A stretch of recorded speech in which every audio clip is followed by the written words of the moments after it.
we're going to be having a series of speakers from these organizations and others talk about possible synergies between India and Peru in the fishing sector. And to have us started, we're going to have Mr. Rohit Rao, President of Incheon, Peru, with some opening remarks. Welcome, Rohit.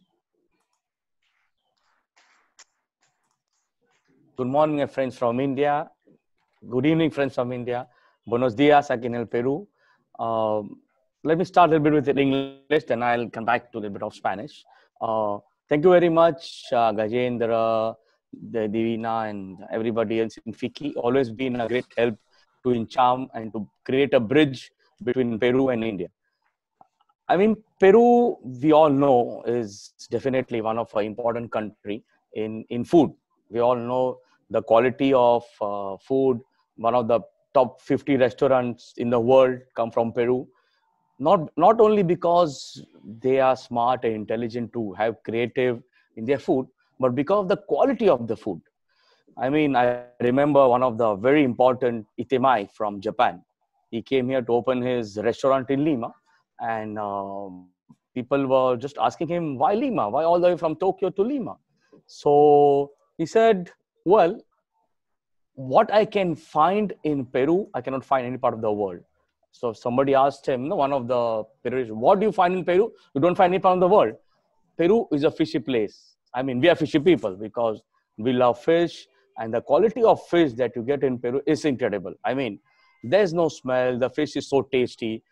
Just because the Atlantic and the Pacific meet together, we are one of the best nutrients of the world. So coming back to the industry, the fishing industry in Peru has really grown a lot. Definitely, India has been importing a lot of fish meal from Peru, but we'd definitely like India to import other type of fish from Peru. Not only the wild caught fish, we also would say the farm raised fish. So Peru is very good in farm raised fishing industry, in specialized fishes like paiche, like shrimps, and different type of important fish. So I would say that India can be a fantastic country for import from Peru, and Peru can really give you quality of fish. We are not going to compete with other type of fish that is nearby from India, like maybe Thailand, from maybe Malaysia and all. But Peru's fish, once you try, as they say, the sweet blood of Peruvian fish is so fantastic. You'll not want to have anything from other part of the world. Me being traveling all over the world, me being born in India, spoiled in Peru because I've been here for almost 22, 23 years. So I would really say the best fish in the world is from Peru, no doubt about it. Why do we have a good ceviche? Just because the quality of the fish is fantastic. I mean, why do we have fantastic all types of fusion fruit from Japanese in Peru? Just because our quality of fish is good. So as they say, good quality, good food. So that is what we want to take this to India. And I'm sure our fantastic expositors, Kaitana, who's been minister, who's been one of the fantastic person around, will definitely explain, and also a lot of importance that is going on in Peru. So I really love that once the free trade agreement is signed, we would like to see a Peruvian fish with ceviche on Indian restaurants, not with any fish which is available in India. So with that, I really leave back to Gabriel, and I'm sure it's going to be a fantastic webinar today. It'll be quite enriching for people to understand. So we know, we are fishy people, we love fish, and that's what we are here for. Yeah. Thank you very much. Thank you, Gabriel. Thank you, Rohit. We're now going to have a few words from Mr. Gajendra Badgujar, Director and Head of East Asian, Latin American, and Caribbean for FICCI. So welcome, Mr. Badgujar. I think your microphone is turned off. Yeah. So good evening, everyone from New Delhi, and good morning therein. So I think since the time I have been given charge of Latin America, I have always been looking out for reasons why someone who was heading East Asia, why is he being given charge of Latin America? Because these are poles apart. One is 3.5 hours ahead. The other one is 8.5 hours, or at least behind. So I am always on the lookout for reasons. frankly speaking, I was given this charge in March. I have not been able to travel. In fact, I've not even gone to my office since I've been given this charge. But now today, Rohit has given one more reason and one more connect with Japan and how these fishes. So I think I have been collecting these reasons more and more, and will surely, once the COVID thing is over, I would be able to travel and enjoy Peruvian fishes there in Peru. Uh, so with this, I'll just start off with my opening remarks. So on behalf, my formal opening remarks. So on behalf of Tiki and the Indian fishery industry, I take this opportunity to welcome Minister Kevitina Elove,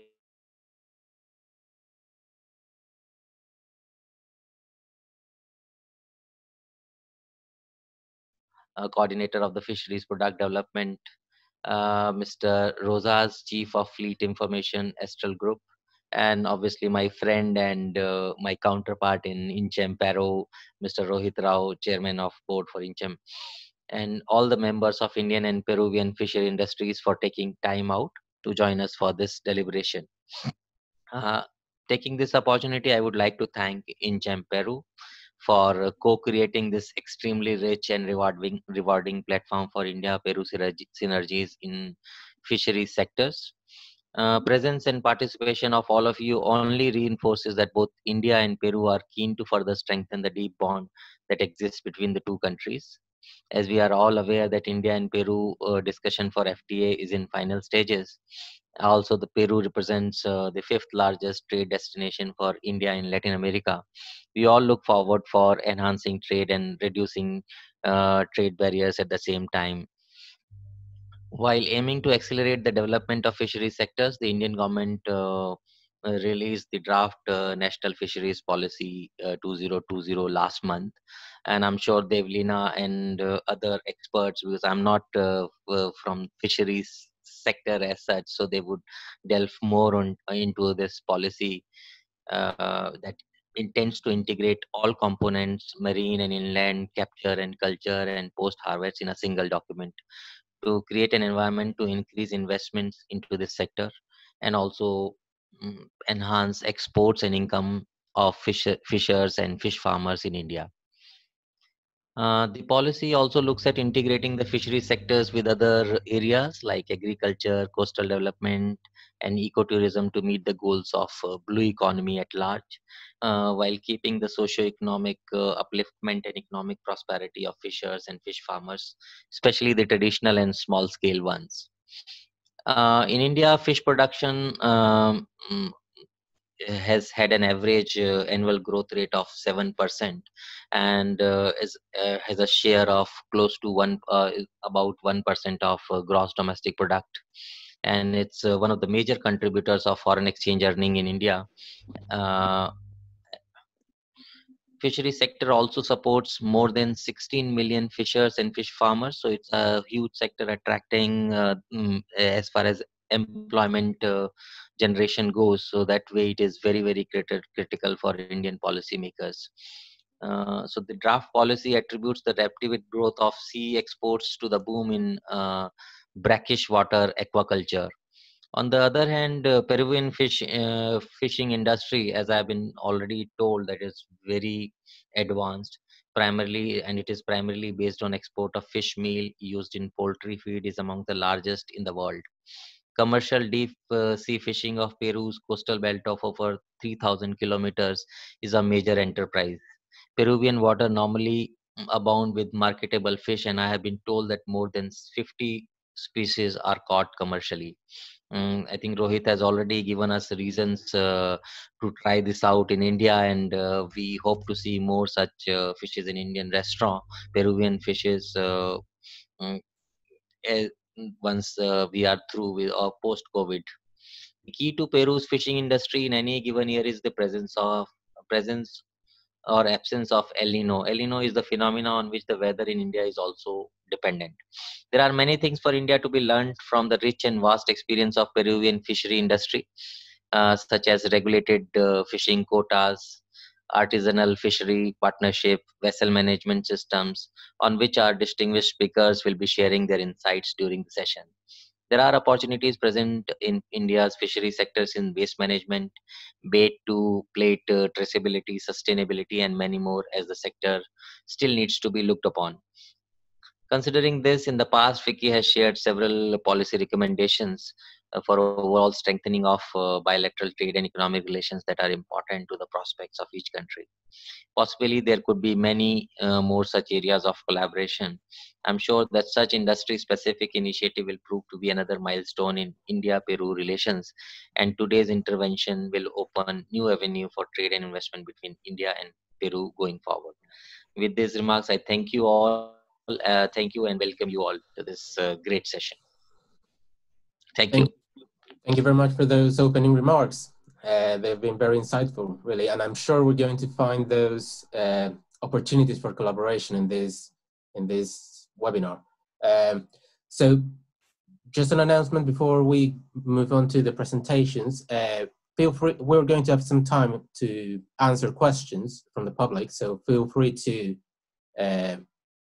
make those questions as the presentations go along. So now we're going to have a series of talks, of presentations from our panel. I'm sure they're going to be very impactful.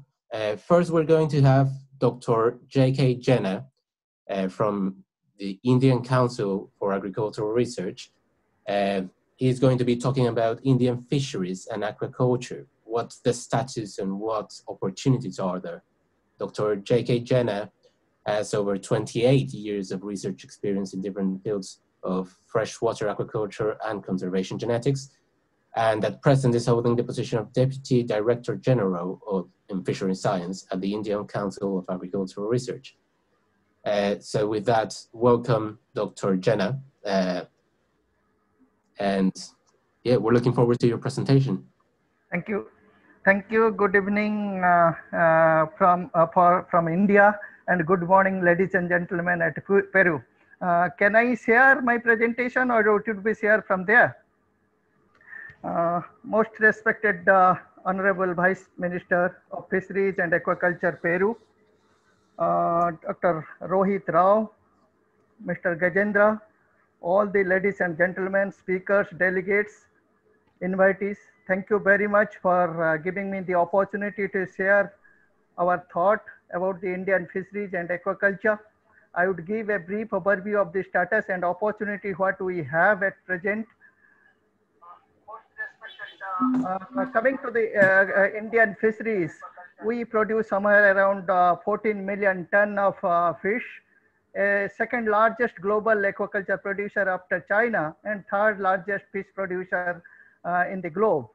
Our production has been, recent years has been because of the addition on aquaculture production. We produce a bulk from aquaculture, about 9 million ton we produce. And as has been told by Mr. Gajendra, we have the growth rate of about 6 to 7% consistently last 30 years. And recent years, this has been, our export has been somewhere around $7 billion US, contributing bulk from our agriculture export. And if you see this graph, it is only last 20 years, our production has increased too much. It is only because of the growth in aquaculture. Of course, in the capture fisheries, both inland and marine, has almost remained stagnant. That has been the major concern at present. Coming to some of the institutional arrangement, if we talk of in development of fisheries, we have Ministry of Fisheries, Animal Husbandry and Dairying, and recently formed ministry. And of course, we have a separate department, Ministry of Fisheries, with several organizations in place. And ICAR, Indian Council of Agriculture Research, with 8 fishery research institutes working on marine fisheries, inland fisheries, and aquaculture, and so forth, are the nodal organization doing fisheries research. And we have several fisheries colleges, state fisheries department. We have several provincial departments who are take care of development in fisheries. Coming to marine fisheries, of course, as has been told, we produce somewhere around less than 4 million ton of fish.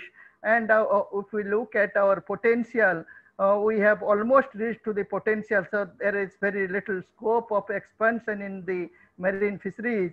Only in the deep water region, some potential remains. Of course, our fisheries is a multi-species fisheries, more than 1,500 fishes with, because tropical region, all of you know, about 50% pelagic, demersal, and so forth. Coming to the perspective, what government looks at, by 2025, we need to produce about 22 million ton.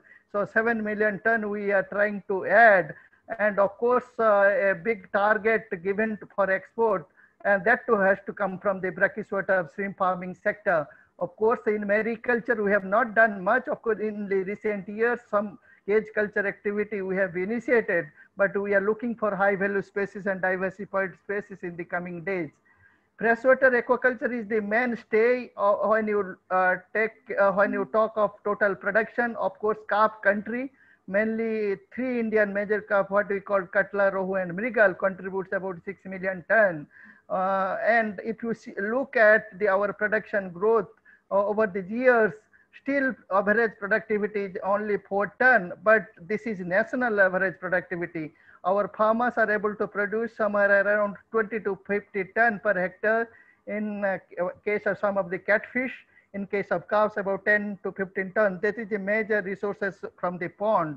Of course, in the recent years, there has been some diversification, though we are a carp country, but some of the catfish, several diversified species we are talking of. Not gone to very high level of production, a semi-intensive sort of production. Still, we have a great potential when we look at the future productivity. And several professionals entering into the area, which gives us a scope. Shrimp farming is a major export-oriented farming practice. Of course, we started with a monodon, but today we are talking with the Bhanami farming. Last 8 years, we have been able to increase fourfold from about 0.2 million ton to 8.8 million ton, which is the major contributor to our export. But we are looking for almost doubling the production in next 5 years with additional area of about 80,000 hectares we are trying to add, which of course we are thinking to have an investment of about $1 billion has to be there in the coming days. That is it we are looking. When we are thinking for the again expansion of shrimp farming, seed is a major area we are trying to see, and we look for another 300 hatcheries has to come, and so much of investment has to happen. Of course, so we are working on regulation, accreditation, SPF seed, and alternative species, and so forth of these area with the marine fisheries policy coming in, we'll be addressing all those areas. Recent years, some diversification is happening. About 60 species we are working for aquaculture, mainly freshwater species. Of course, in the brackish-water sea bass and some of the mud crab are important species. In the mariculture, cage culture, we are working with 3 important species, cobia, pompano, and grouper, 3 important ones. Of course, snapper we are adding at present. Coming to, as I told, only in last 7-8 years, we are working with the cage farming. In the freshwater, we have about 3 million hectares of reservoirs where we are trying to intensify the farming in the freshwater catfishes. In the open sea, again, as I told, cobia, pompano, and grouper are the mainstay, about 3,000 cages, but all are very small cages if you compare with the Norway and Chile or so, only 6 meter dia, because our sea are so rough and disaster prone. So we are working with these small cages, but definitely we are looking for bigger cages in coming days. That is the target. Some of the marine bivalves, though we initiated some good work on mussel, marine mussel, as well as the oyster, but in India, people do not prefer to have mussel and oyster except on some of the South Indian state, western states of country. So only we produce about 50,000 tons of these species at present, but we want to expand these activities coming days. Ornamental is again new areas which we are working with several marine ornamental, which we are focusing at present. About 20 species of damsel and clownfish and some of the degenerate fish we are working at present for expansion. New farming system, that is one everybody talks today globally. Recirculatory aquaculture system, biofloc system for higher production and productivity. But growth happening in the country, if you see 200 to 300% growth rate every year, so much of enterprise coming in this sector. And again, organic farming is one area which we are trying to work. Sorry, Dr. Jenna, yeah. If you could start wrapping up in the next minute or so. Yeah, one minute I will stop. 1 Thanks. minute. So some of the areas we have been working on this, and maybe last 2 slides I would like to say several entrepreneurship, hatcheries, farm, feed production, all those areas we are looking for greater entrepreneurship in coming days. Coming to my last slide, what are the possible areas of cooperation or collaboration we can think? We know that Peru having a Peruvian anchovies, important species, El Nino are the major issues for both countries, Peru as well as India. We like to have some advantage from Peruvian fisheries, established fishing monitoring system, surveillance system, maybe in terms of training manpower in operating large industrial vessels, and pharmaceutical grade oil production for human use. Probably some of the areas you have strength, but we have some strength on good strength on ecosystem-based stock management and stock prediction. Probably some of the fuel efficient combination vessels, some of the product development from nutri-rich high product development from low value fish species, some biomolecules. Probably some of the areas we have strength, we can work out what are the mutual interest, and we see what are the advantages area, and look forward for greater collaboration in coming days. Thank you very much for the opportunity. Thank you so much. Thank you, Dr. Jenna. That was a very insightful presentation, very good overview of what's going on with fishing in India. And just a reminder to participants, please try to stick with the time. We've got 5 minutes per presentation, and we've got quite a few to go through. So let's try to stick with that time. So next up, we've got a very promising presentation and an overview of the Indian fishery sector by Ms. Davlina Bhattacharjee. She's founder and CEO of Numerate Analytics. She's got a master's in computers and a degree in stats, maths, and computers, and over 14 years experience working in 6 different countries. Numerate is her second data science startup and was built with the philosophy to use data to solve global issues.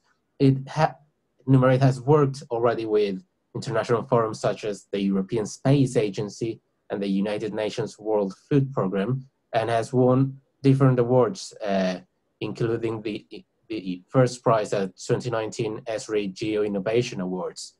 So with that, welcome, and you have the floor. I'm hoping you can hear me. We can hear you. Okay, so I'll just quickly share my screen, and it's visible. Okay, perfect. So, good morning to everybody joining from Peru, and good evening to folks from India. Gabriel has given a very good introduction about myself, so I won't repeat that, but thanks to Fiki for giving us the opportunity to present in this forum. I will start with so recently we saw the Indian blue economy net getting bigger in the interim budget announcement by the finance minister. Blue revolution has been talked and referenced in several talks, but what I wanted to talk about, that it is a single term, but it encompasses integration of various efforts all over the seafood value chain ecosystem. I have a reference diagram from the World Bank that I'm showcasing here in the platform, and it talks about renewable energy, fisheries, maritime transport, all coming together to bring the make sure the blue revolution happens. And with climate change causing frequent natural disasters and irrevocable damages to marine ecosystem, risks due to climate crisis become the priority to tackle under blue revolution. And we often talk about launching new ecosystems, but what we need to make sure that we don't alienate and forget our traditional players of the system, which are our traditional fisher folks. And existing fishing families are the ones which we believe are the biggest change makers and are true green warriors for the blue revolution to happen. Going forward, the current challenges that I see, given my experience in the fishing industry, the first thing is a poor handling of fishes. We need to enhance our handling or better handling of fishes at the harbors. Fish is a highly perishable product. Also, at normal harbors, seen a fish exchanges a minimum of 7 hands. The quality procedures, if followed, allows us to keep the freshness intact and the final price of the fish higher. So this is something that is not currently being followed. The second thing what I want to address is the wastages of fish. A UN report says that 1 in 3 fish caught never makes to the plate. Wastage is a serious issue. Any day you step inside a portion of the dock where fish is being handled and sorted, you'll see the wastage with your own eyes. So before we talk about increasing production, I think what we need to make sure is that whatever is getting produced is being handled well. The third part is the unsustainable practices, where sustainability is mostly an industry buzzword, but to be able to make sustainable production or produce in practice, we need to ensure that every handshake in the value chain ecosystem understands and values sustainability. Otherwise, we cannot completely implement it. The fourth point is we talk about increasing a marine infrastructure, increasing boats, but while we do that, we also need to make sure that our boats have the proper facilities or proper handling to really go to, like, marine boats can go to the distance they need to go. And on a year-on-year basis, all fishermen needs to take care of their boats. They need heavy repairs and fixes that needs to happen. So all of these needs to be given as a loans to the fishermen, for which the boat needs to be to be kept updated and working. The fifth point is about the opaque markets. The current fisheries market are unjust market for the ones at the bottom of the pyramid. The small scale fishermen are heavily exploited at the hands of dealers and big players. It's ironical that these people who are the most sustainable means of fishing are the least paid attention to. So we believe the small scale fishermen needs a platform in the bigger market, and we are currently helping them do that. I'll talk about it in my next slides. And the sixth point being a linear model. The present day food ecosystem is overall a linear system. By linear, I mean we're all passive consumers and we play no role or negative role for food producers to act the way they do.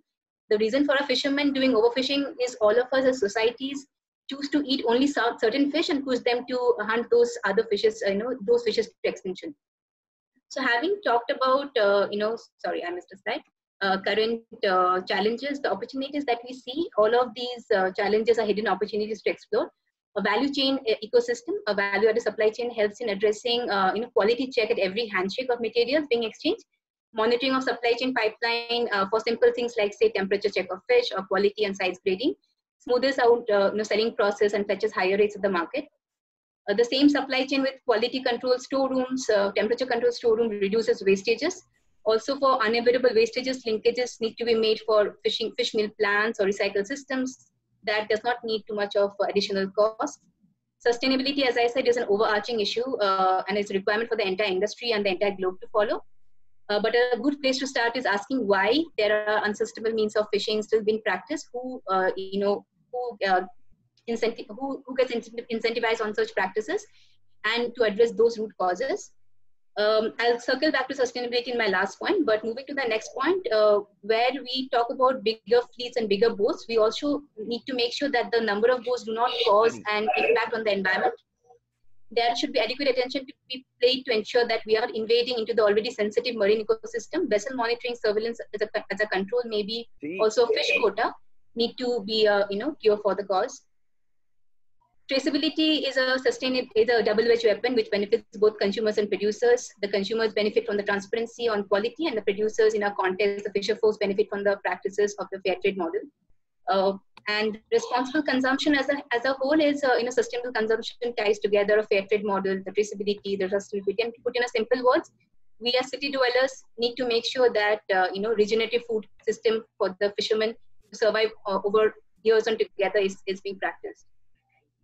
We as a company, we have a product, Ofish, that helps fishermen to follow traceability, sustainability, quality, and supply chain guarantee across the ecosystem. there are it's also encouraging to see the many such startups and many such companies who are trying to enhance or adopt such green economy for fishing. But having said that, there are other things that parts of the ecosystem that needs attention to. We talk about traceable fish meals, so not only adopting traceability for the marine fisheries, but also making sure. Sorry, Devlina, if you could start wrapping up, please. Sure. And the other 3 points being green microfinances to be given to fishermen, which encourages them to adopt and engage in sustainable means of fishing year on year. MSC is a topic of a long discussion, but VMS is essential for every boat, for every size and every coast. And a blue economy certification that makes sure that the consumer is also taking the right decision while purchasing the fish. About Peru, from whatever I've learned, and I'm hoping to learn more in this session, I have read reports about the World Bank and the future of fish, which talks about how Peru has revolutionized the anchoveta fishing, where they have used VMS to everyone's benefit, and also incorporated responsible consumerism at every level. And I believe there are many ways we Indians, the fishery sector, can collaborate and learn from the Peruvian fisheries.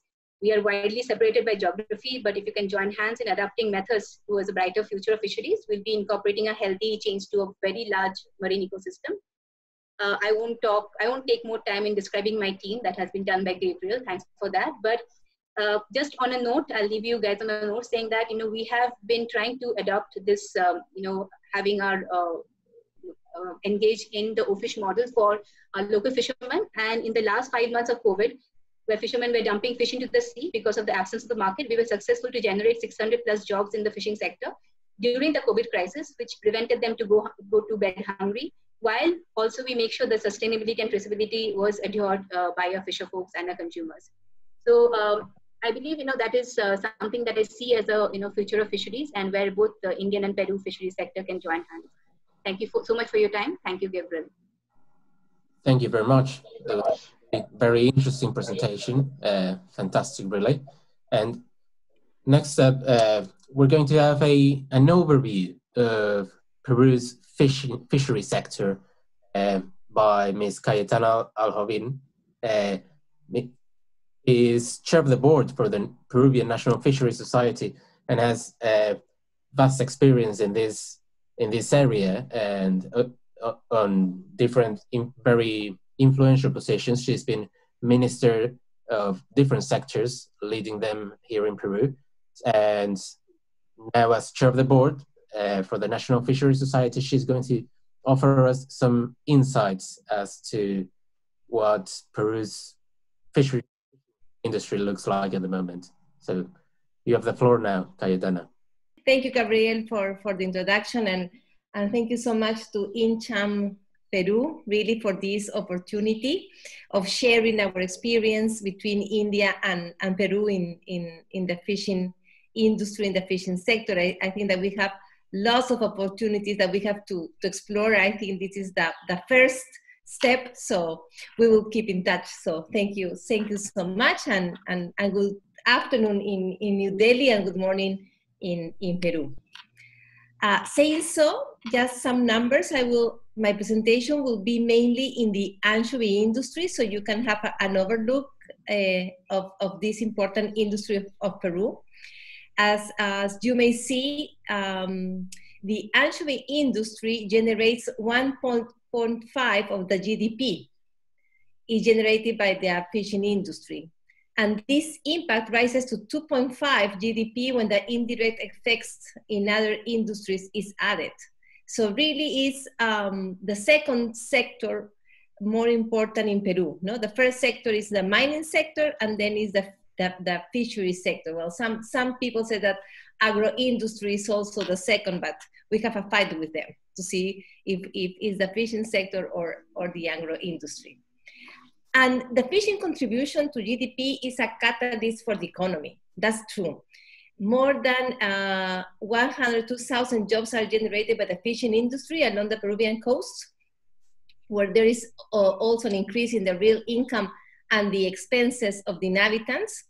And in addition, according to a study done by the Peruvian Institute of Economics, the IPE, for every direct job in industrial fishing, 3 indirect jobs are generated. Today, that we see the loss of thousands of jobs, this data is fundamental. Also, we generate 3.3 billion in foreign exchange, representing 7% of Peru total exports. And of this total, the exportation of fish meal and fish oil represents 4.7%. It's the third item of traditional exports of all our economy. Also, more than 366 million the fishing industry contributes to the state through the payments of taxes, income tax, and regulatory contributions such as fishing rights, profits of 10% for workers of the industry, extraordinary pension contributions, payments for fishing supervision and inspection, and contributions to FONCOPES for the job training.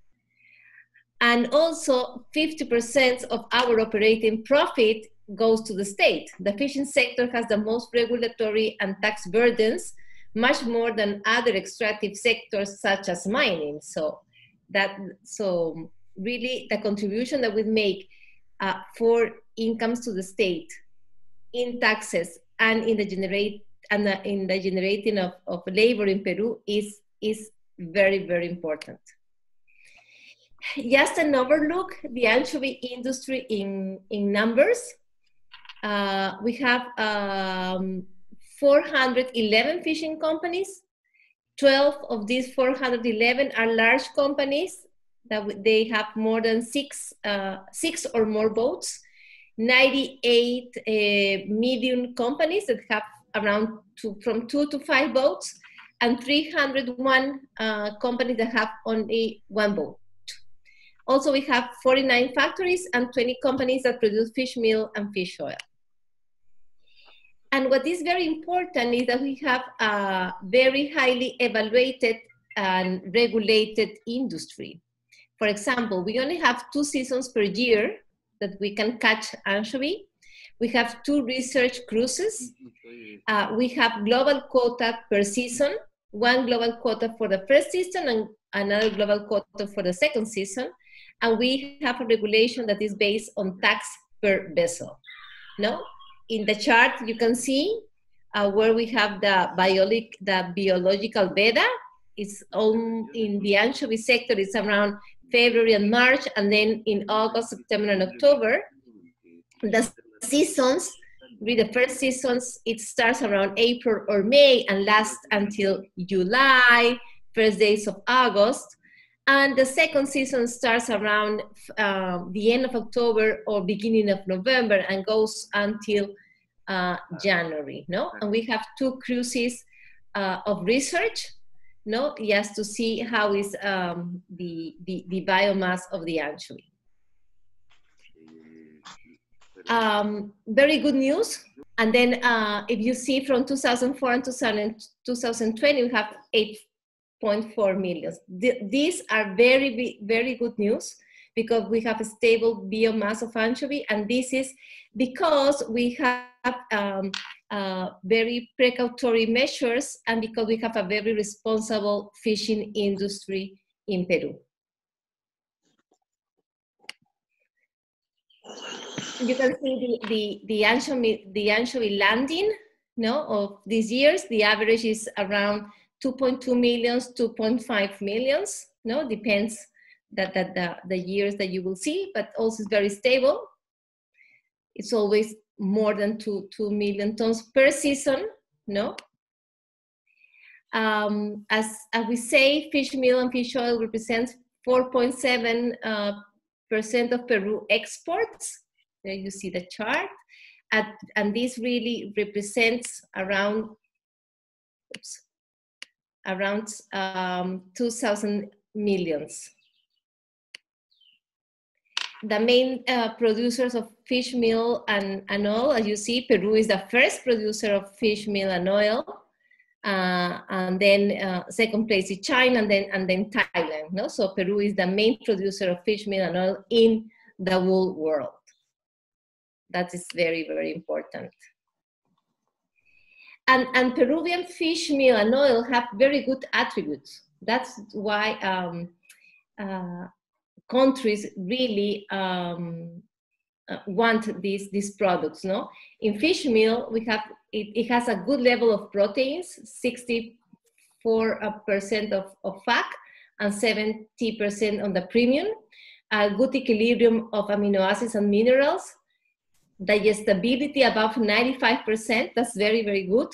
And from the oil, it has a highly concentration of omega-3, poor levels of linoleic acids, and it has no additives. So it's a very, very good quality, our fish meal and our oil.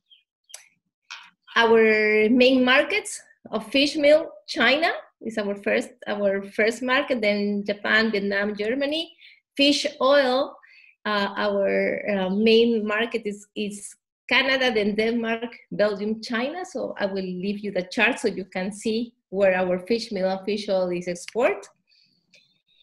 And it's very important to really say and to comment that our industry is very committed to the environmental care. Nowadays, this is very, very important. We have made a lot of investments, more than 500 million have been investment really to have to care about the environment. So we have 100% of the steam dryer plants instead of flame dryers. We have 100% of effluent control. We have treatment of power pond. Our bays are clean. And also we are in a process of changing our energy matrix, when we can really turn to natural gas, we are doing that. So really this contributes to the environment. Also, we have IFORS standard and certifications, more than our 49 factories have this certification. And also we are working in a fishery improvement program. We are just finishing it because our goal is really to have the anchovy fishery be certificated by the end of 2021. We want to be certify our anchovy fishery. So we are working on that. We are really almost at the end of this improvement program. So I think we will go in on this certification by the end of this year. And also, sorry to interrupt. If you could start wrapping up, please. Yes, I will. Yes. Thank you. Now, just to share our sustainability programs, we have examples of circular economy in the fishing industry. We reuse our hydrobiological waste for activities such as agriculture, with the apro-compost. These waste come from the cleaning equipment, from the tank bottoms and fish meal sweeping. And apro-compost was a finalist in a very important contest done by a very recognized university. So there's a model. And also this program that is called Salva Mares, It's like saving the oceans. That would be the translation, And when we want this program take care of the ecosystem, and we train our workers so that some species that really get into the nets could go back to the ocean, and also we collect data. So it's a very important program. And also we work on the GRI sustainable report. Finally, Gabriel, so we can stick to the time. Just to say that important international organizations recognize the sustainable management of the anchovy fishery in Peru, The FAO, the World Bank, OECD, CEPAL, there's a recognition of our institutions, of IMARPE, our scientific body, and also there's a recognition that the quota system have bring to Peru very good results. So sorry that I have to run, but Gabriel, he told us that the time is very important in this seminar. So again, thank you to Incheon Peru. I hope that we can see us very, very soon after this pandemic is over. So thank you so much for your time and for sharing it with us. Thank you very much, Cayetana. That was a truly complete overview of Peru's anchovy industry, really insightful, and I think we can start seeing some opportunities between India and Peru in the fishery sector. So next up, we've got a presentation on Peru's hydrobiologic export products by Mr. Gonzalo Cáceres Tejada. He's president of the Human Consumption Committee at the National Fisheries Society here in Peru. So welcome, Gonzalo. Thank you, Gabriel. Well, good morning for Peruvians and good afternoon in India. Thank you very much for the opportunity, and we are very happy to participate on this live webinar to explain more about the Peruvian opportunities. And as Cayetana said, I think India has been, is a huge market. No, it's a huge market, but not necessarily it's a huge market for Peru, you know? And I think this opportunity is going to open our eyes for everybody to see how we can really start cooperating more and discover more opportunities. You know? One thing that is true, and all the speakers said the same thing, is that the market in India is going to keep growing. And food is very important for you and all the proteins. And Peru is one of the leaders for providing proteins in the world, especially from fish. You know? So I hope we can start collaborating together. So I'm going to start with my presentation. So good? Yeah. Okay, perfect. Right. Okay, my name is Gonzalo Cáceres. I'm president of the Human Consumption Committee from the National Fisheries Society, and I work for TASA. TASA is the leading fishing company in Peru. So I'm going to do a quick presentation about the frozen fish products that Peru offers.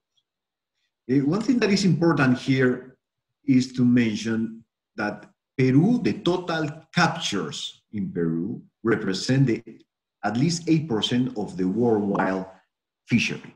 Okay, so that's a big number for you to understand, to keep it in your mind, because we have not only anchovy, we have different other species, and we contribute a lot on the total landings of fish in the world. And another important key aspect is that Peru represents between 1/4 of all the marine ingredients for the feed industry, especially the feed meal and the fish oil. Peru is, as I said, 25%, close to 25% of the total supply.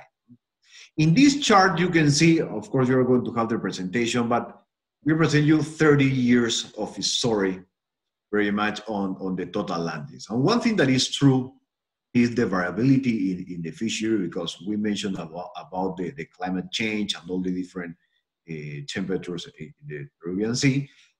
But the volumes are still important. And if you see the 2019 volumes, the total catching was more than 4 million tons per year. So it was a very good number.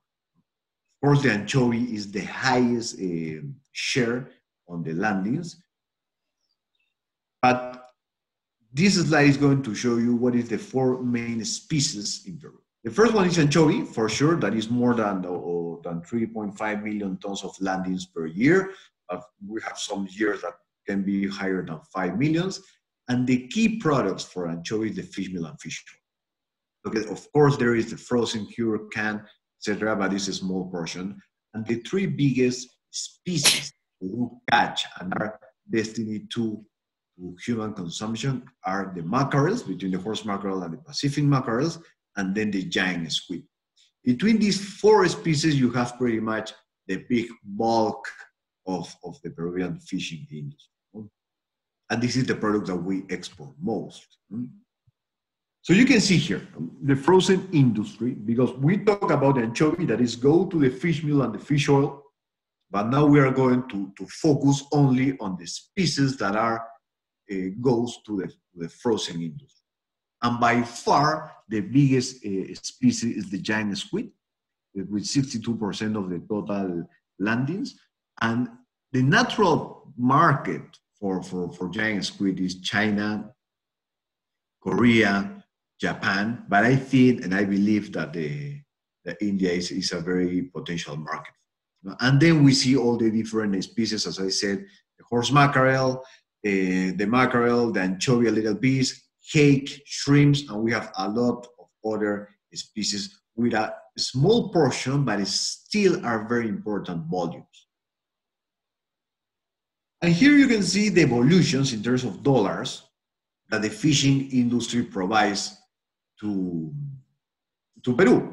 So at least more than 3.5 billion are exports in the fishing sector. But you can see the proportion between the fish meal and fish oil. No? At least 50% of all the dollars that Peru exports comes from the fish meal and fish oil, and all the balance, the other 50%, are coming from the frozen cans fish that we export.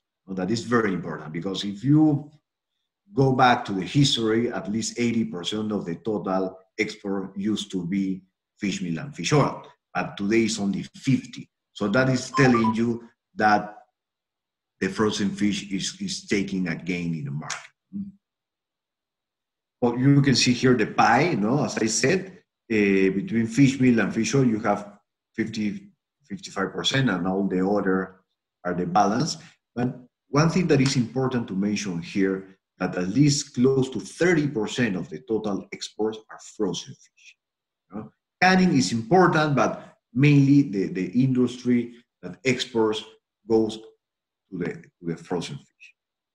In 2019, we had a growth of 7% between 2018, that 2018 was a very good year of landings, and we expect that with the COVID, it's going to be very complicated this year, but we think that we are not going to drop too much of the exports. This is Peruvian export to India. As we mentioned in our colleagues mentioned before, India has been buying from us only fish meal, and if you can see, the volumes are very limited. No more than 1,000 tons in 2017, and there's not a stable volumes, and the prices, you can see, are not very high. There's a lot of variability there. But we believe that if we open the market and we work closely with you, we can increase this number.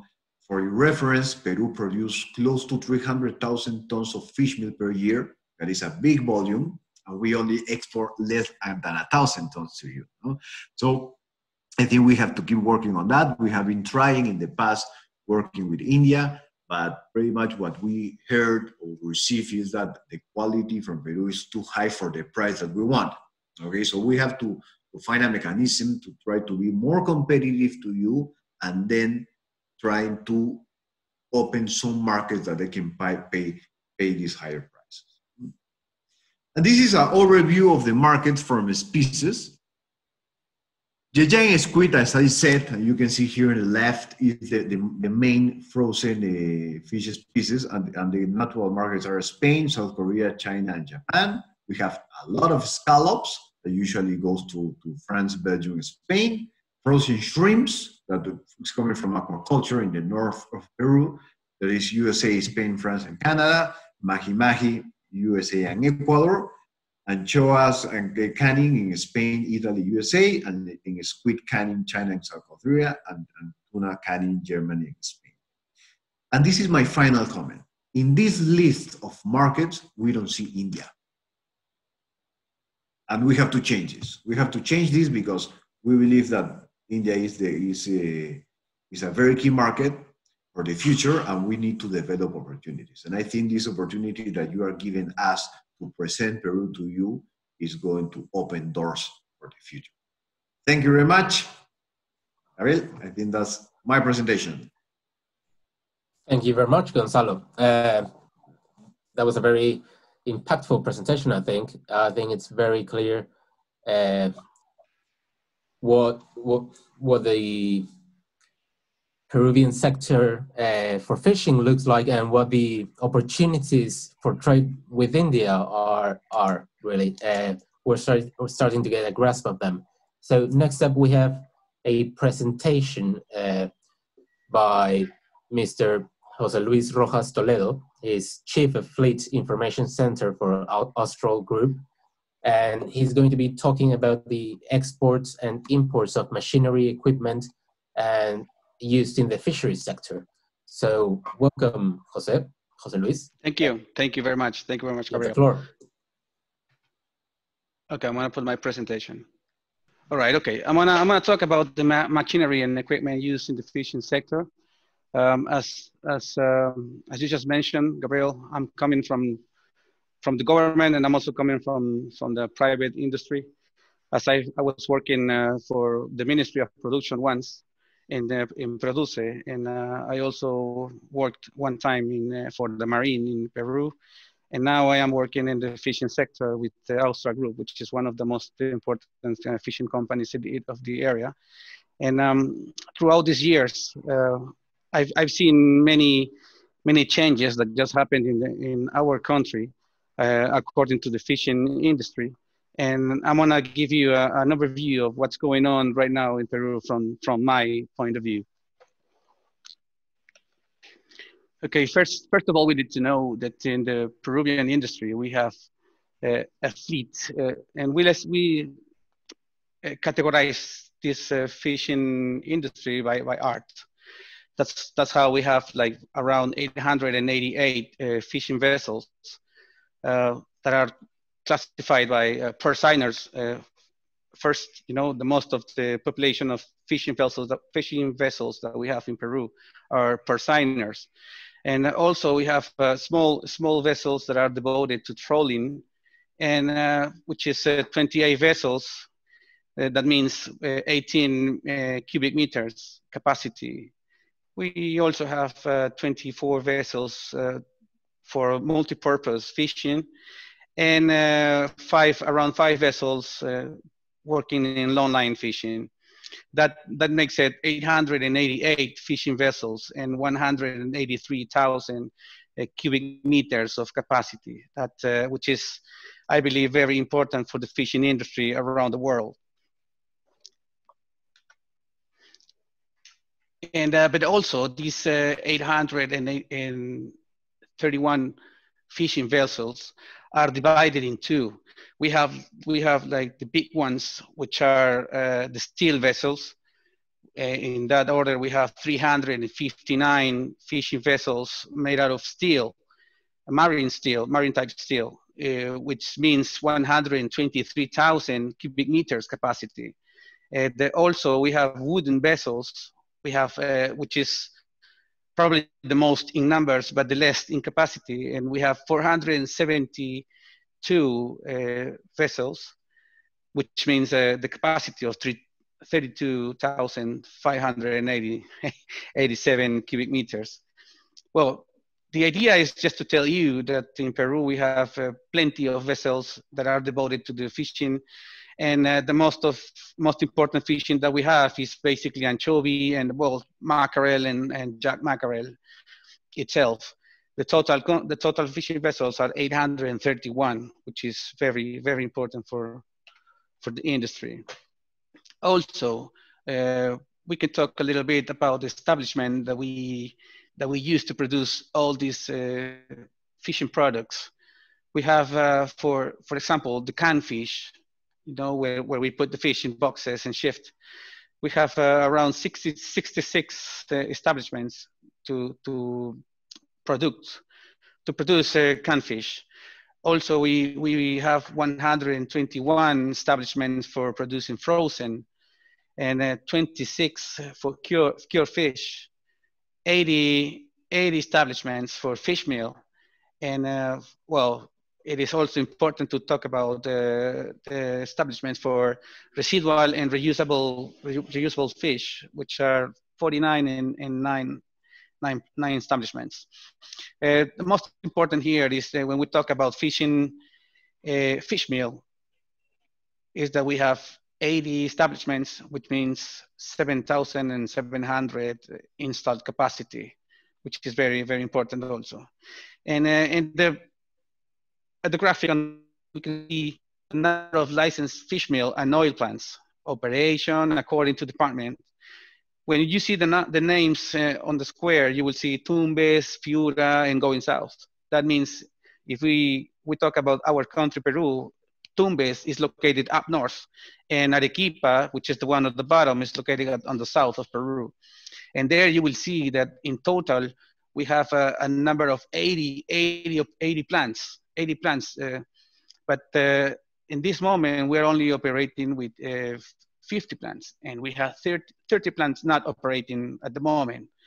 And as you can see, if you go from north to south, you will see that basically like in the center, you will see Ancash and Lima, the most of the population of operating plants. And that means we have like a lot of potential to increase our fishing capacity. As the latest fishing season that we had, that 2021, the fishing season, most of the fish was located up north of Peru, and in the north is where we have less fishing plants. That for me, from my point of view, that is a potential area where we can work with. And if we talk about investment in environmental and technology for the fishing industry, we would say that according to the new, the ministerial resolution, the 621 that was gave us in 2008 from Produce, from the Ministry of Production, the investment in millions for technology was mainly for the technological innovation. That means reducing the maximum permitted limits of emissions. We're talking about steam, we're talking about smoke and smell and odor of the fish plants and in other industries that does that. And also there's another important part of the investment in Peru given to reduce the maximum permit limits of effluents. That means water, liquids, that comes out from each plant. And also there's also another investment of 15 million, as you can see, that they have invested in Chimbote to reduce the contamination of water, of emissions, of effluents in the most important part of the fishing industry in Peru, which is Chimbote. So as you can see in the latest from 2008 until 2015, the government has invested around $500 million US. Jose Luis, yes. Start finishing up just because of the time, please. Okay. I'll just finish with this. Thank you, Gabriel. Just talking about the strict environment regulations. Well, we are proud of to say this, that nowadays we have the 100% plants working with indirect dry steam technology, which is way better to reduce the contamination for the country. And we are proud to say that we have the 100% of our plants working with this new technology. And we have also reducing the greenhouse effect gas emissions and also the fuel consumption by 25% with this new technology implemented. So nowadays, Peru is giving out the best products and with the 100% effluent control. Like, let's say, quality water, like oils, fats are totally recycled. And we are using this new technology of the pump water treatment that is helping us to do a better job in the fishing industry. Thank you, Gabriel. Thank you very much. Thanks for that presentation. Interesting, really. And now we're going to be talking specifically about investment opportunities in Peru's fishing sector. That we have Mr. Carl Berger Cisneros, is coordinator of the Fisheries Product Department from Peru. Welcome, Carl. Very much. Hello, everyone.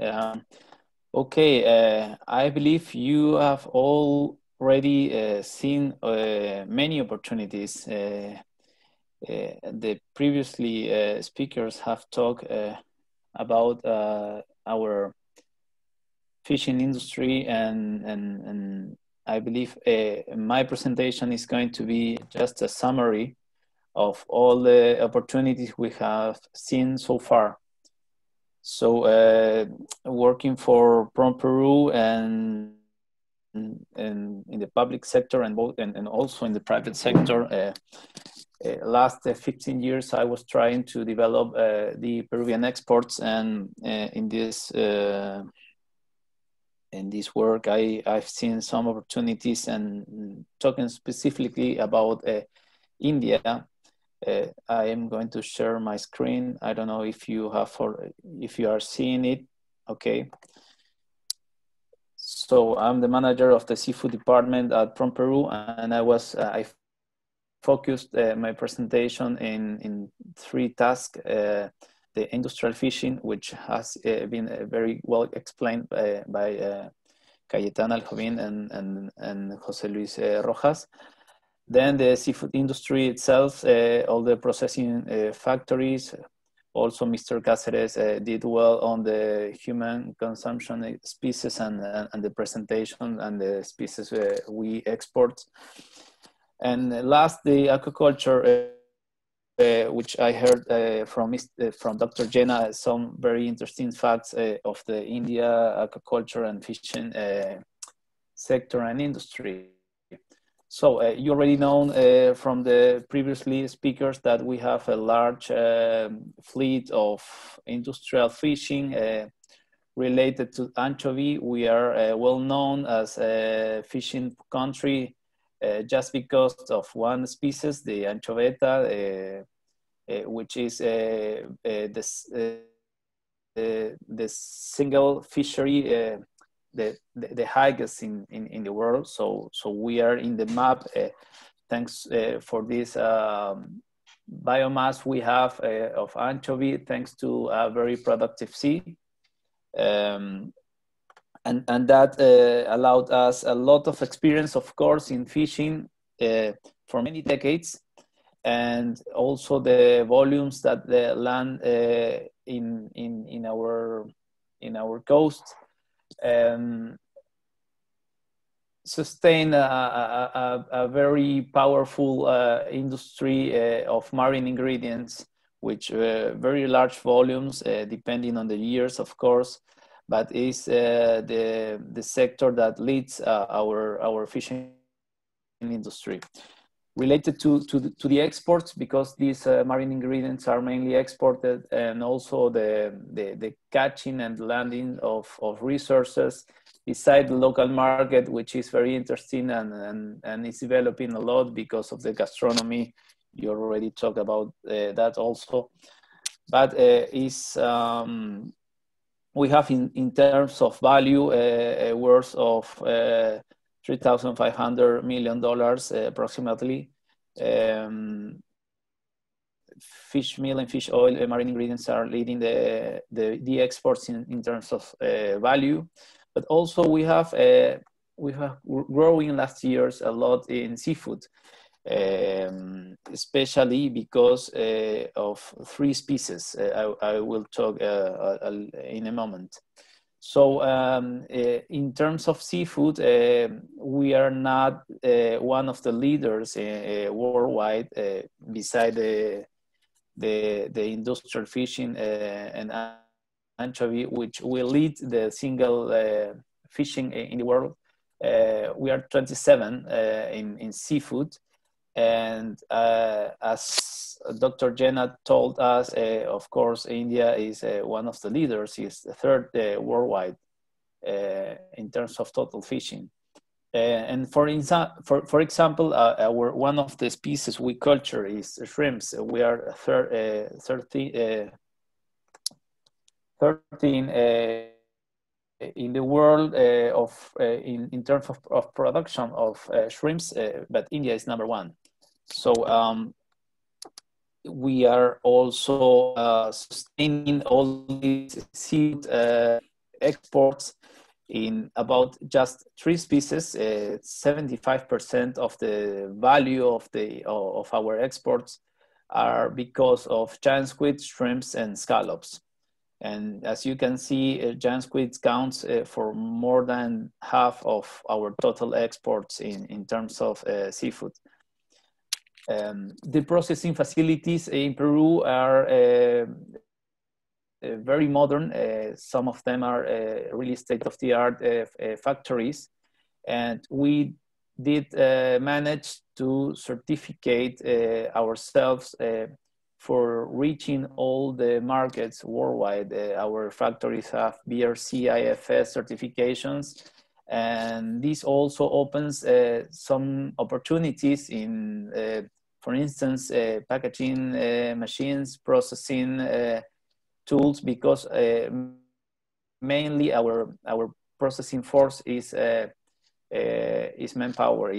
We use a lot of labor for all the operations and cutting and selecting and weights and packaging of also. I just wanted also to point out we have 234 processing plants certificate for exporting to Europe.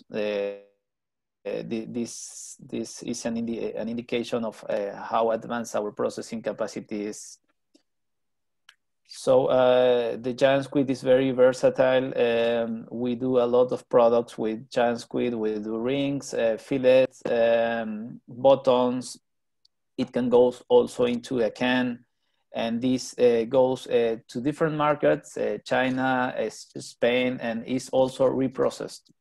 So there is an opportunity also to develop some value-added products while reprocessing giant squid. Shrimps, we culture Vaname shrimp as you do in India. We export mainly whole and shell-on tails, but also some value-added presentation as well. And we did develop a reprocessing operation also, importing shrimps from wild-caught shrimps from Argentina and reprocessing here in value-added products. And of course, we are very competitive in scallops. We are well known in the scallops business worldwide. Mainly our exports go to France, and in French supermarkets, almost 90% of the frozen scallops offer you can find is coming from Peru.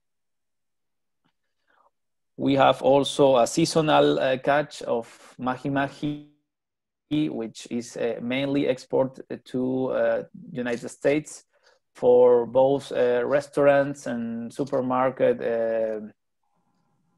and also some mahi-mahi is exported to Ecuador, but this product ends in the American market as well.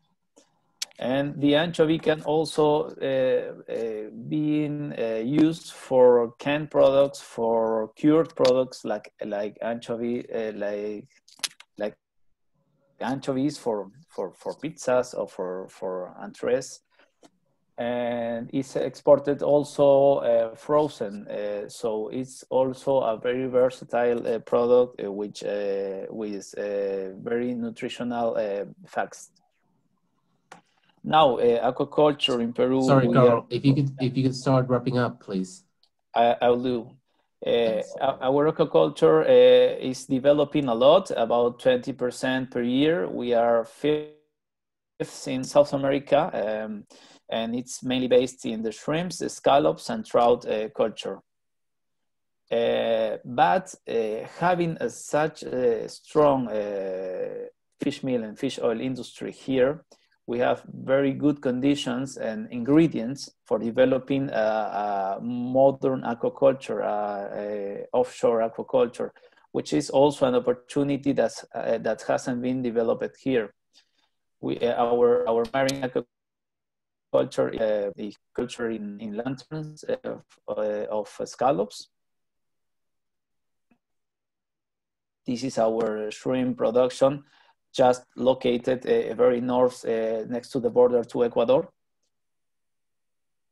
And as Dr. Jena said, and the development of the aquaculture in India, there are opportunities here for developing microalgae production systems, hatchery, breeding, feeding, recirculating aquaculture systems, I don't know, aquaponics, vaccines, etc. All that aquaculture cluster needs. So we from Peru, we organize trade shows, promotion activities, and we do also business intelligence. So anytime you can contact us for sharing some information about the markets and the opportunities in Peru. Thank you very much. We have time just for a couple of questions to be answered by the panel. We've got a question here from the audience about India's consumption patterns in regards to fish. They would like the person who asked this question would like to know what are the main species currently being imported by India, and whether the per capita consumption is growing. So I think Dr. Jenna, you could maybe we could have your take on this. Yeah, of course, in India, about only 60% people are fish eaters. Rest 40% are vegetarians. And among the main fish, what we consume, because we are a carp country, as I told, carp has been the mainstay. Shrimp we do produce, but mainly for the export. What are the other questions? Anything asked? I could not hear properly. Yeah, it was about consumption patterns of fish. Consumption pattern definitely increasing. As I said, only in the few states, in the coastal states, people are mostly fish eaters, mainly southern Indian states and part of some province, but northern Indian state people do not prefer to have fish. But the consumption definitely is increasing, and we have demand increasing also. That is why our production target, we are trying to increase at least by another 7 million ton in the next 5 years. Thank you very much. Thank you very much. And now I'd like to ask this question to Cayetana. We have a very clear picture of what Peru's fishing sector looks like at the moment and what the opportunities are. But where do you see it going in the next few years, and what opportunities might present along the way? Well, I think that we have very large opportunities in Peru, not only in the anchovy, but also in other products like the atún, jurel, caballa, and also the agricultural sector. I think that we have a very good potential in agriculturals in aquaculture. No, I think that in the next years we will be much into it. Thank you very much. Thank you very much. And I think we have time for a couple very brief questions as well. Devlina, are you there? Just one last question. How is technology and digitalization changing the fishing industry, and what opportunities might this present in the case of Peru and India?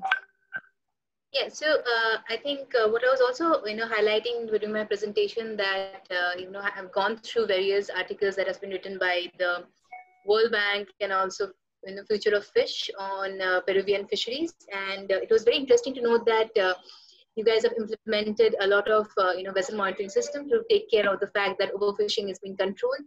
You've also incorporated fishing quotas to make sure you're not overfishing certain types of fish, which mentioned anchovies as one of the fish thing. And similarly in India, we are trying to incorporate or add all the various kinds of data tracking, analytics at the various phases of the fishing supply chain. And this is new to the marine sector as it is new to the aquaculture. And I believe both Peru and India can join hands in taking this forward. Thanks. We are going to have we have another question from the audience actually. Regarding challenges for India with the cold chain, the question is what is India doing to improve the cold chain for the fishery sector? maybe Dr. Jenna or Devlina, if one of you could answer this. Can I? Yeah. Yeah, go ahead. Sorry. We have a massive program in place. Next 5 years, we called Prime Minister Matsya Sampada Yojana, where government is trying to invest a heavy amount for infrastructure development. And we foresee that in future, the cold chain, of course, we have some cold chain which are for only short distance cold chain, but not for every species. For example, in the coastal region, if you talk of low value species like sardine, mackerel, and so forth, we don't have cold chain in place. So probably in the next 5 years, we foresee there will be heavy investment from the government and also enterprise to come in. Thank you. Thank you. Oh, yeah, we have a question from Cayetana, actually, for our Indian panelists. How much does the supervision program cost in India? I can go for that. So if you're talking about the MSC, the monitoring, surveillance, and control, is this the one that you're talking about? Okay, so currently there are government funds which kind of subsidizes these devices. So I would be difficult for me to convert the currency of both the countries, but these are fairly affordable for the fishermen. But all these devices are fitting currently inapplicable and mandatory only for the big boats.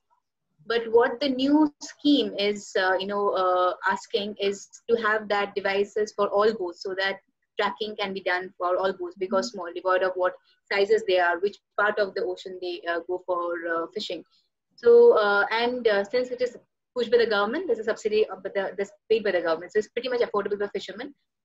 But only for the fact that where we work is that we make sure that the government also is being able to monitor those devices using a dashboard, and not just fitting them on the boats, but also a single dashboard that kind of helps them to monitor the devices and take more analysis out of it. Thank you very much, Devlina. Just one last question, Gonzalo.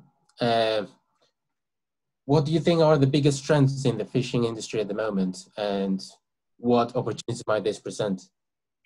I think there's, depending on the product, if we see in the fishing in terms of the feed as a fish meal and fish oil, there's different trends. One thing that is important is that the aquaculture in the world is keeping growing, and that's the only way that the people is going to have fish for the future, because all the wild caught is already in the limit. Okay, so it's not going to go any farther. So the fish meal and the fish oil is already limited in production, but aquaculture, as I said, is going to keep growing. So the trend there, and there is something that we have to do with our customers, is to understand better how to work and do a better product. Okay, because in the past, I don't know, the inclusion of fish meal used to be 30% in the formulation, and today is no more than 15 to 30%. And this is going to continue. So what we have to do as a producer, we have to do a way better product in terms of functionality in the feed. I think that's very important, and there is something that we have to work together with the industry. In the past, we have been two apart. We have to do that part. And in the fish oil, I think Peru has been exporting a lot of metric tons to fish oil, but today the omega-3 market is way more important than before. In the past, I don't know, 90% of the fish oil used to go to the feed market, and today it's close to 50%. 50% to the feed, 50% to the omega-3. And India, I think, is a key market for Peru in the omega. Because if you compare the anchovy with all the other species in the world, in terms of the content of the omega-3, is by far the biggest. So you guys in India, you have a very huge pharmaceutical industry, and it's the supplement industry as well. I think there's a good link between the two countries to develop that industry. And the fish sector, we already talked about ingredients, but as a frozen fish, I think the world is going to consume two kinds of fish. The cheap fish that is only protein content, okay, and all the other fishes, okay? that you have the niche market between the flavors like a flounder and etc. And then you have the all functional omega-3 fishes like the tuna, like the mackerel, so all the red meat, the fishes that they give you not only protein, they give you a lot of other things. So I think when you ask me trends, we have to separate, as I said, but there's a lot of opportunities to develop together. Yeah. Sure, I would say that the fishing industry, talking about fish oil and fish meal, it started like a bloom in the 70s, early 70s and 80s. And now the fishing industry is more regulated, and it's almost established now. So I believe there are like other different points where we can look for when we talk about new industries in Peru and probably a link with India. You know, as Carl mentioned, we have opportunities for shrimp and other frozen cans and probably vaccines. So it's not only fish meal and fish oil. It can be many other things coming out of the sea or out of the aquaculture. Thank you. And just before we move on to closing remarks, Devlina has a question, which I think, Carl, you could answer. So what makes India's fishing market interesting for Peru? And what do you think could be done together other than fish meal? Okay, of course, India is one of the largest markets in the world. We just started seeing, for example, China from 20-15 years in the past, and it has developed so fast and turned very quickly in our main market. In only China has turned in the second destination of Peruvian shrimps, for instance. So all the changes in the world are happening so fast, and I believe we haven't explored yet India market. So I feel there are, as Mr. Cáceres told, also many opportunities in trying to develop some products for India, and of course not only products as Jose Luis told us, but also services and yeah, services and products related to the industry. Thank you very much. Thanks to all the panel for the presentations and for answering these questions as well. It's been really interesting and insightful. And I think there are a lot of opportunities for synergies between India and Peru regarding the fishery sector. Now for some closing remarks, we have Ms. Maria del Carmen Abreu Baez, who is the Vice Minister of Fisheries and Aquaculture for Peru. So we have a chance to hear from her. Welcome, Maria del Carmen. Thank you. En el absoluto convencimiento de la necesidad de fortalecer los vínculos comerciales que unen al Perú con la India. Asimismo, señalar que pueda yo en esta ocasión trazar una breve y rápida pincelada comparativa entre India y Perú. India y el Perú se encuentran negociando un tratado de libre comercio que esperemos sea aprobado en el año próximo. Debo destacar que la India es el cuarto socio comercial del Perú en el Asia y el octavo en el mundo.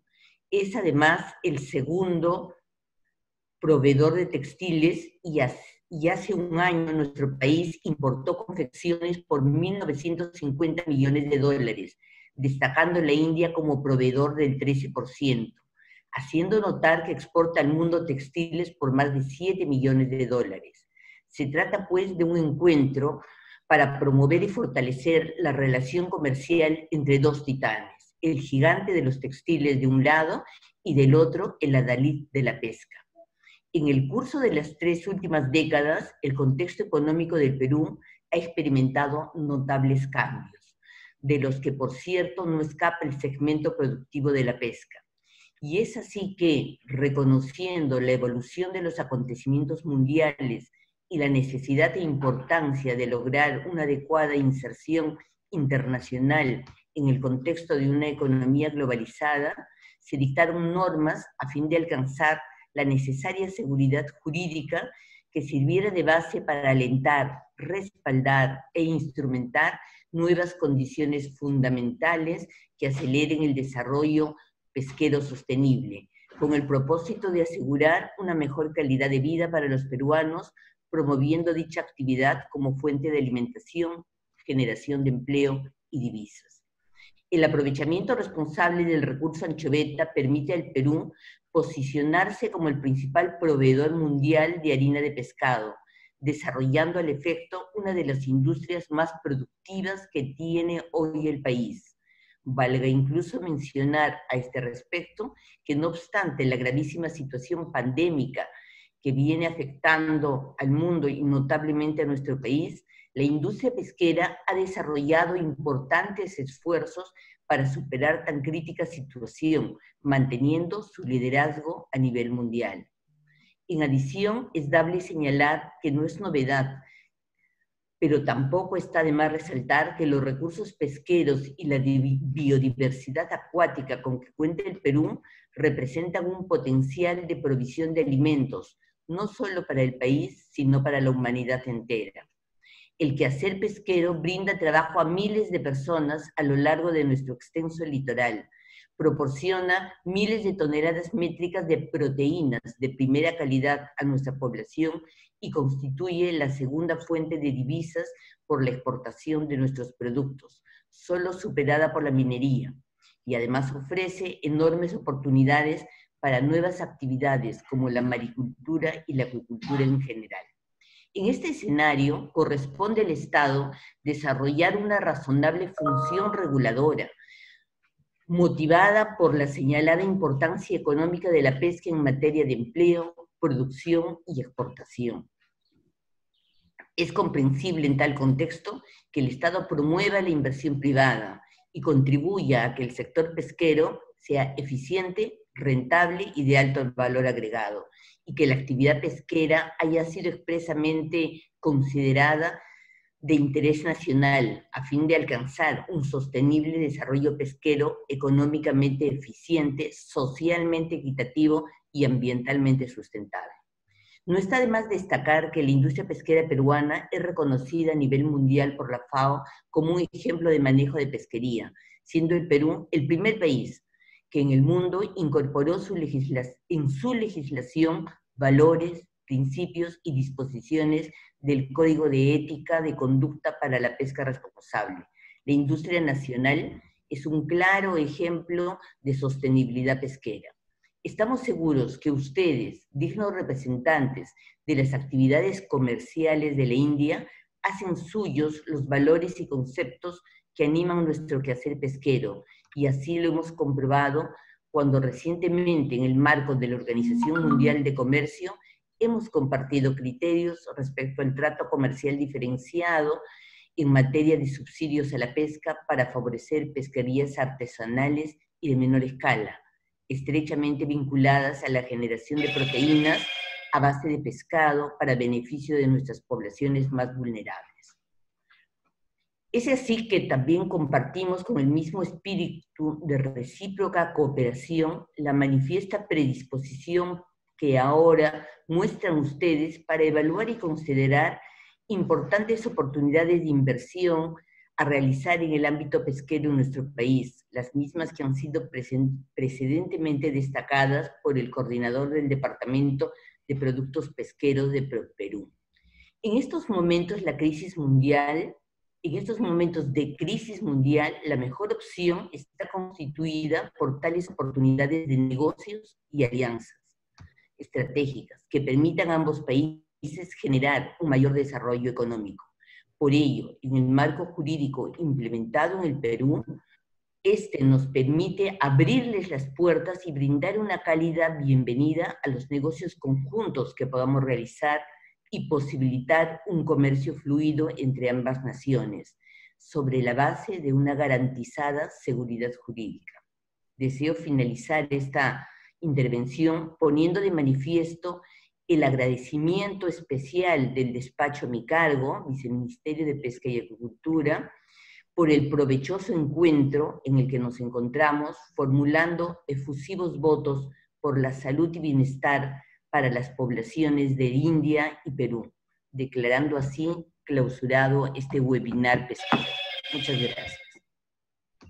And as Vice Minister Maria del Carmen has put it, Peru's government the fishery sector is a priority for Peru's government, and there are plenty of opportunities that are arising in the next few years, especially with the free trade agreement.